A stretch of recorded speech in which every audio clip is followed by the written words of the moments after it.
विहंगम योग एक आध्यात्मिक और प्राचीन विधा है। इस विधा को सदगुरु सदाफल देव जी महाराज जी ने जमीन पर उतारा। लोक कल्याण की भावना से ओतप्रोत होकर के इसे विश्व में फैलाया। आज हम हैं पूज्य विज्ञान देव जी महाराज जी के साथ। आज इन्हीं से हम कुछ वार्ता करेंगे। महाराज जी, सबसे पहले आपको विनम्र भाव से ब्रजभूषण डूबे का प्रणाम। आज देश ही नहीं, पूरे विश्व में अगर देश की ही बात किया जाए तो मजदूर से लेकर के भारतीय प्रशासनिक सेवा, भारतीय पुलिस सेवा और अन्य अफसर आत्महत्या कर रहे हैं। जवान भी आत्महत्या कर रहा है सीमा पर। सीआरपीएफ के भी तमाम जवानों ने, 150 जवानों ने आत्महत्या किया है अब तक जो आंकड़े आए हैं। तो विहंगम योग क्या है और ऐसे डिप्रेशन को रोकने में विहंगम योग की क्या भूमिका है? मन के अनियंत्रण से, असंयम से ही ये सब समस्याएं घर, परिवार, समाज और राष्ट्र और विश्व में है।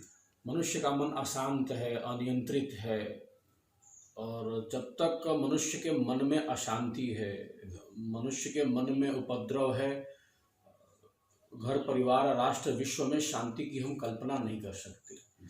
और मनुष्य के मन में बड़ी शक्ति है, और जब तक हम इस शक्ति का विकास नहीं करते, जब तक हम इस शक्ति को पहचानते नहीं, तब तक ये समस्त समस्याएं हमारे सामने रहेंगी। और ये सब मानसिक दुर्बलता के ही परिणाम हैं। जितना हमारा मन स्वस्थ होगा, जितना हमारा मन सबल होगा, उतना ही हम अपने जीवन का आध्यात्मिक विकास कर पाएंगे, जीवन का सर्वांगीण विकास कर पाएंगे। तो एक तरफ हम उन्नति कर रहे हैं, भौतिक उन्नति कर रहे हैं, लेकिन आप देखिए ये सब घटनाएं बढ़ रही हैं। और हमारा देश तो विकासशील देश है, विकसित देश अमेरिका, जहां आत्महत्याओं की घटनाएं कितनी तेजी से आगे बढ़ रही है। भारत देश भी उसमें आगे बढ़ता जा रहा है। तो अवसाद मनुष्य के मन की पीड़ा है, और बहुत बड़ी पीड़ा है। तो ये भारत है जो हमें सिखाता है, जो हमें बताता है कि कैसे जीवन जीना है और कैसे रहना है दुनिया में, और जीवन की वह विधि क्या है। जब हम स्वयं से दूर हो जाते हैं तो ये घटनाएं हमारे साथ घटित हो जाती है।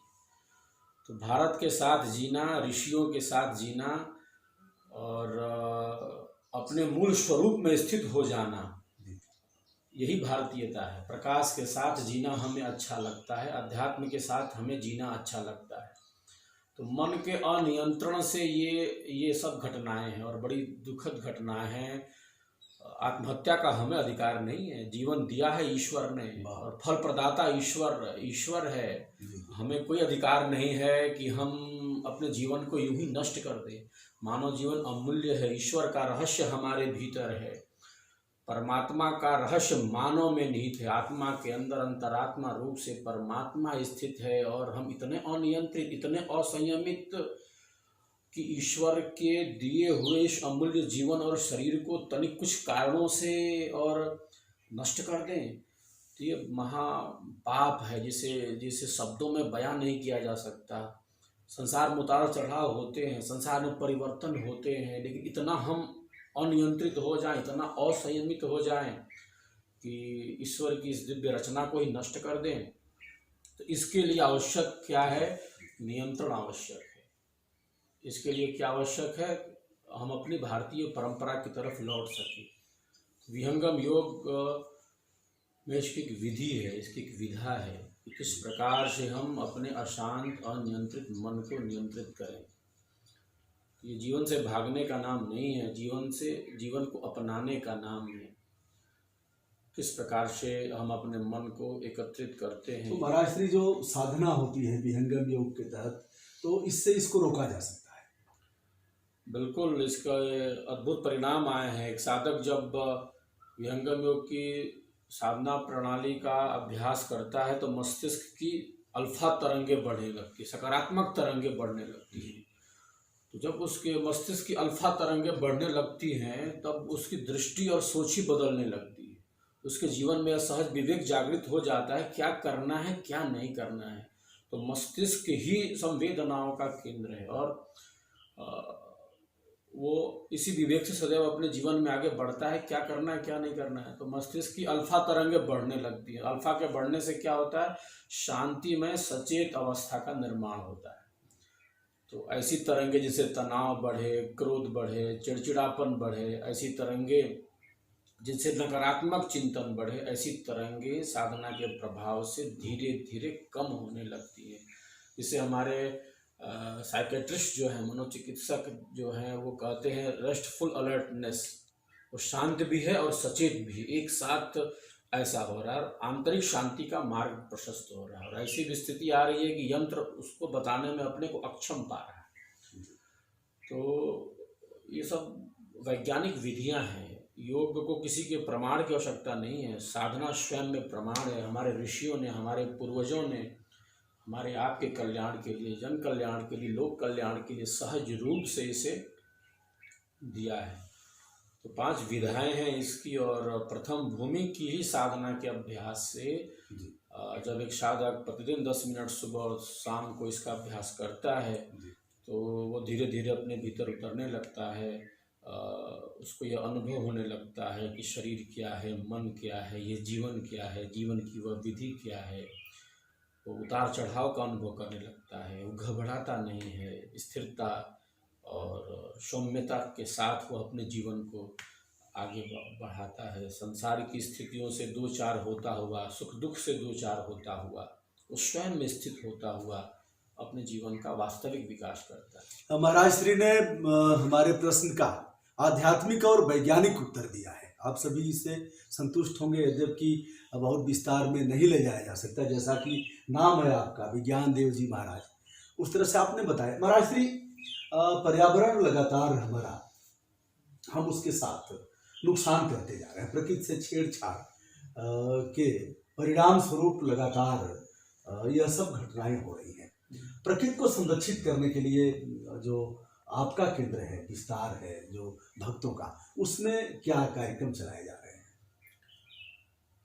सबसे बड़ा संकट आज, जैसा आपने कहा, ग्लोबल वार्मिंग का ही है। और इतना बड़ा प्रदूषण बढ़ रहा है और सबसे ज़्यादा जो मृत्यु दर है वो वायु प्रदूषण के कारण हो रही है पूरे विश्व में। और संयुक्त राष्ट्र में सबसे ज़्यादा सम्मेलन इसी पर हुए हैं और बैठकें इस पर ज़्यादा हो रही है कि मतलब वायु प्रदूषण, ग्लोबल वार्मिंग जिसे कहा गया है, और ग्लोबल वार्मिंग ना होकर ये ग्लोबल वार्निंग जिसे कहा है, चेतावनी के रूप में आज सर्वत्र चतुर्दिक दिख रहा है। तो हमारे ऋषियों ने यज्ञ की प्रणाली को विकसित किया है। अयम यज्ञो भुवनस्य नाभि, हमारे ऋषियों ने कहा यह यज्ञ क्या है, संपूर्ण ब्रह्मांड की नाभि है। जैसे नाभि जो है हमारी ऊर्जा का केंद्र है, हमारे शरीर का पाचन संस्थान का नियंत्रण और जीवन के अनुकूल ऊष्मा, ये नाभि संस्थान से हमारा जीवन चल रहा है। गर्भ में जब एक बालक रहता है तो नाभि से उसका जीवन आगे बढ़ता है। तो यह यज्ञ जो है वह नाभि है इस संपूर्ण ब्रह्मांड की। तो यज्ञ का आयोजन विहंगम योग संस्थान के द्वारा निरंतर गतिमान है। ग्लोबल वार्मिंग की समस्या का समाधान क्या है कि हम यज्ञ हवन का नियमित संपादन करें। ग्लेशियर पिघल रहे हैं, समुद्र नीचे जाला, समुद्र का जल स्तर किस रूप में आज प्रभावित कर रहा है, सूख रहा है, जल स्तर सूख रहा है, समुद्र बढ़ रहा है, इस प्रकार की विकटताएं आज बढ़ रही हैं। तो यज्ञ हवन के द्वारा वायु की शुद्धि होती है, हम सब जानते हैं। तो वायु शुद्धि के लिए यज्ञ हवन का विस्तार विहंगम योग संत समाज के द्वारा निरंतर होता रहा है। विहंगम योग के प्रणेता सद्गुरु सदाफल देव जी महाराज ने 1924 में संस्थान की स्थापना के पूर्व 1 लाख वैदिक मंत्रों के द्वारा यज्ञ हवन किया। तो यज्ञ आप कहें कि भारतीय संस्कृति का प्राण है, वैदिक धर्म का सार है। तो अभी 21,000 कुंडीय वैदिक महायज्ञ स्वर्वेद उत्तरार्ध ज्ञान महायज्ञ स्वर्वेद महामंदिर के निर्माणार्थ देश की सांस्कृतिक राजधानी वाराणसी में संपन्न हुआ। तो वैज्ञानिकों ने क्या कहा कि 200 किलोमीटर का जो क्षेत्र है अद्भुत रूप से वायु के रूप में वह शुद्धि को प्राप्त किया। तो यज्ञ में वह शक्ति है कि बाहर के प्रदूषण को वह दूर कर सकता है। और न केवल बाहर के प्रदूषण को, बल्कि मनुष्य के मन के भीतर जो प्रदूषण है उसको दूर करने की अमोघ क्षमता रखता है। यज्ञ मंत्रोच्चारण में बड़ी शक्ति है। जन्म औषधि मंत्र तपः समाधिजा सिद्धय। जन्म औषधि मंत्र तप और समाधि की सिद्धि होती है। तो विहंगम योग संस्थान के द्वारा निरंतर यह प्रयास है, जो आज ग्लोबल वार्मिंग की समस्या बढ़ रही है, यज्ञ हवन के द्वारा इस समस्या का समाधान हो। वैज्ञानिकों ने भी इस बात को प्रमाणित किया है कि ग्लोबल वार्मिंग को यज्ञ हवन के द्वारा कम किया जा सकता है, क्योंकि इससे शुद्ध वायु का प्रसार होता है, वातावरण शुद्ध होता है। गाय के घृत में इतनी शक्ति है, अग्नि में डाला गया कोई पदार्थ नष्ट नहीं होता।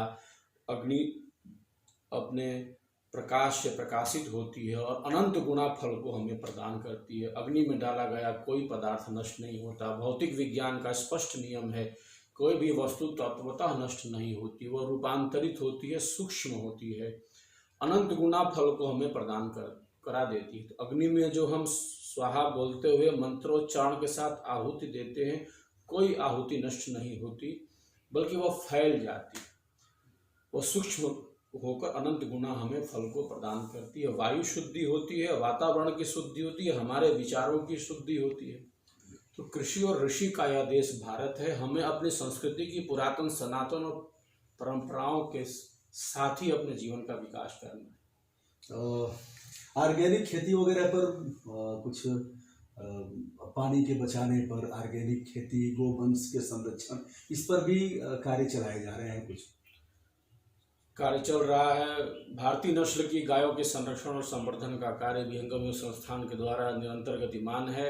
आश्रम की गौशालाओं में भारतीय नस्ल, देशी नस्ल है, उसके संरक्षण और संवर्धन का कार्य निरंतर गतिमान है। आश्रम की गौशालाओं में गीर गायों की प्रमुखता है। अच्छा।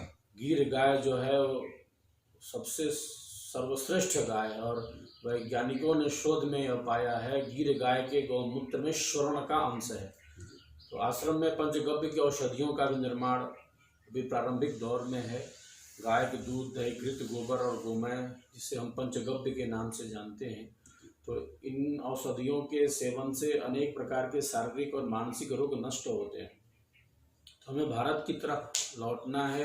तो गौवंश के विस्तार से, ग्रामीण संस्कृति के विकास से ही देश की आर्थिक उन्नति का भी विकास छिपा है। महात्मा गांधी का यह सर्वदा का श्रेष्ठ वचन रहा है। तो भारतीय गौ नस्ल का विकास हो, इसके लिए हम सब निरंतर कटिबद्ध हैं, गतिमान हैं और आश्रम के अनेक गौशालाओं में यह कार्य प्रारंभ हो चुका है, भारतीय नस्ल की गौ वंश के विस्तार की। पराश्री, शिक्षा और चिकित्सा दोनों मूलभूत आवश्यकताएं हैं, तो संस्थान इस पर भी कुछ कर रहा है। जैसे मरीजों के इलाज के लिए दवा के अभाव में लोग मर रहे हैं। संविधान कहता है कि राज्य का दायित्व है कि देश का कोई भी व्यक्ति दवा के अभाव में नहीं मरेगा, और राइट टू एजुकेशन भी है, जबकि दवा के अभाव में लोग मर रहे हैं और शिक्षा भी नहीं मिल रही है। ऐसे में आपका संस्थान इन दोनों क्षेत्रों में क्या कर रहा है? आश्रम के द्वारा वैदिक विद्यालयों का संचालन तो हो रहा है, जो भारतीय शिक्षा प्रणाली है उसका विस्तार हो रहा है। आश्रम के लगभग 15 विद्यालय हैं, जहां छात्र भारतीय संस्कृति, वेद, उपनिषद, गीता और इन समस्त धार्मिक सदग्रंथों का अध्ययन करते हैं और भारत की पताका को जन जन तक ले जाने के लिए तैयार होते हैं। प्रतिदिन यज्ञ हवन करते हैं, स्ववेद का अध्ययन करते हैं, आसन प्राणायाम का अभ्यास करते हैं और भारत की संस्कृति को जन जन तक पहुंचाने के लिए तैयार होते हैं। अंग्रेजी और कंप्यूटर का भी अध्ययन करते हैं। तो ये व्यवस्थाएं आश्रम में हैं और प्राकृतिक चिकित्सा का भी कार्य आश्रम के द्वारा प्रारंभ किया गया है। यहाँ जोशीकी केंद्र पर, जहाँ प्राकृतिक चिकित्सा होती है, आयुर्वेद का प्रकल्प विकसित हो रहा है। आयुर्वेदिक औषधियों से किस प्रकार से एक मनुष्य स्वस्थ हो सके, आयुर्वेद हमारे ऋषियों की देन है। कुल मिलाकर भारतीय संस्कृति का समस्त प्रकल्प जो हमें शरीर मन से स्वस्थ रख सके, साधना, वो सब कुछ, वो सारा विहंगम योग संस्थान के द्वारा अपनी गति से गतिमान है और लोगों को भारतीयता के विकास के प्रति निरंतर संकल्पवान बनाए हुए है। एक बहुत बड़ा विशालकाय मंदिर आपका उमराहा में बन रहा है, सप्तम तल है, उसके बारे में उसका वैज्ञानिक आधार क्या है? विशालकाय मंदिर और वहाँ दूर से ही दिख पड़ता है, वहाँ कई आपके बहुत बड़े यज्ञ भी हुए, उसका वैज्ञानिक महत्व क्या है महाराज जी? स्वरवेद विहंगम योग का प्राण है।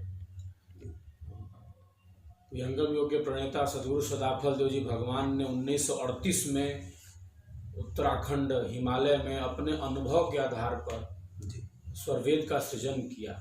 उन्होंने कहा कि मेरे जीवन का समस्त अनुभव इसमें है। भौतिक शिक्षा शून्य होते हुए भी उन्होंने उस महाग्रंथ में अनंत ज्ञान का सृजन किया। आज अनेक बुद्धिजीवी चिंतक विचारक उस ग्रंथ पर शोध कर रहे हैं। तो उस ग्रंथ को समर्पित है वह स्वरवेद महामंदिर, जो देश की सांस्कृतिक राजधानी वाराणसी में उमराहा में निर्माणाधीन है। उस महामंदिर में स्वरवेद के समस्त दोहे, लगभग 5000 दोहे हैं जो हिंदी में हैं। अच्छा। उसको श्वेत मकराना संगमरमर पत्थर पर, जो सबसे अच्छा पत्थर माना जाता है, अमेरिका के व्हाइट हाउस में भी वह पत्थर है, उस श्वेत संगमरमर पत्थर पर स्वरवेद के समस्त दोहे उत्कीर्ण करके स्वरवेद महामंदिर में लगाए जा रहे हैं। ऐसा महामंदिर होगा कि एक साथ 20,000 विहंगम योग के साधक साधिकाएं बैठकर विहंगम योग की साधना का अभ्यास कर सकेंगे। ऐसा वह महामंदिर होगा जिसके 7 तलों पर 20,000 से ज़्यादा लोग बैठकर एक साथ विहंगम योग की क्रियात्मक साधना का अभ्यास कर सकेंगे। सबसे बड़ा उस महामंदिर का लाभ तो यह होगा, वह महामंदिर आकर्षक पत्थरों से सुसज्जित होगा। जो बाहर का परिदृश्य होगा वह गुलाबी सैंडस्टोन से सुसज्जित होगा, जो राजस्थान के भरतपुर जिले का बयाना नामक स्थान का है। और साथ ही साथ अंदर का जो परिदृश्य है वह पूरा जो है सफ़ेद मार्बल से सुसज्जित होगा। महाराज श्री, उसमें जैसे गरीब लोगों को जाने में हिचकिचाहट होगी, कैसे इसमें क्या है, कोई क्राइटेरिया रखी गई है सभी लोगों के लिए? नहीं, उसमें किसी तरह का कोई भेद नहीं है। संपूर्ण मानव जाति के लिए सहज रूप से सुलभ है। सभी जाति, मजहब, संप्रदाय, वहाँ केवल आत्मा देखी जाती है। मतलब कोई सीमा नहीं है, हिंदू, मुस्लिम, सिख, ईसाई जो चाहे। विहंगम योग का ज्ञान सबके लिए है। विहंगम योग का ज्ञान सबके लिए है, सहज रूप से उपलब्ध है। विहंगम योग की ज्ञान धारा से प्रायः सब जुड़े भी हुए हैं। यहाँ तो बस क्रियात्मक विधि है, मन के नियंत्रण का उपदेश है और मानवता के गुणों का ही विकास है। हम किसी भी पूजा पद्धति से जुड़े हों, किसी भी संप्रदाय से जुड़े हों, हम एक अच्छे मानव बने, हम श्रेष्ठ कार्यों में सदैव रत रहें, हमारा जीवन अपने लक्ष्य की तरफ बढ़े। यही इसी संदेश के साथ स्वरवेद महामंदिर का निर्माण हो रहा है। विहंगम योग के ज्ञान का प्रचार और प्रसार हो रहा है।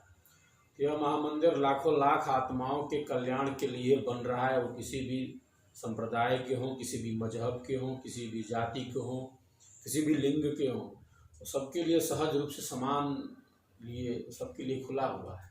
वहाँ तो साधना का अभ्यास करना है, सबको अपने मन को नियंत्रित करना है और देखना है कि हमारे जीवन में क्या परिवर्तन हो रहा है। आज प्रसन्नता की अनुभूति हुई महाराज श्री के साथ हमें। हम तो ऐसे ही घूमने आए थे, महाराज श्री दिख गए। मैंने अनुरोध किया, महाराज श्री ने हमारा अनुरोध सहज रूप में स्वीकार कर लिया। फिर एक वार्ता करने का क्रम बना और इस तरह के तमाम आध्यात्मिक और वैज्ञानिक रूप से जुड़े हुए जो प्रश्न हैं आगे भी हम महाराज श्री से समय लेकर के करते रहेंगे। जो भी देश विदेश से हमारे जुड़े हुए लोग हैं उनसे भी मैं अनुरोध करना चाहूँगा।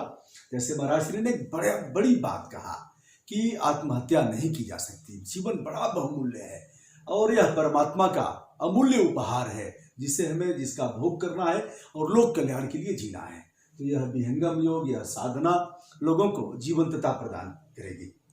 महाराज श्री, हम विनम्र भाव से आपका प्रणाम करते हैं और बड़ा अच्छे शब्दों में सभी के लिए आपने जो लोक कल्याण की भावना से आपने जो संदेश दिया है।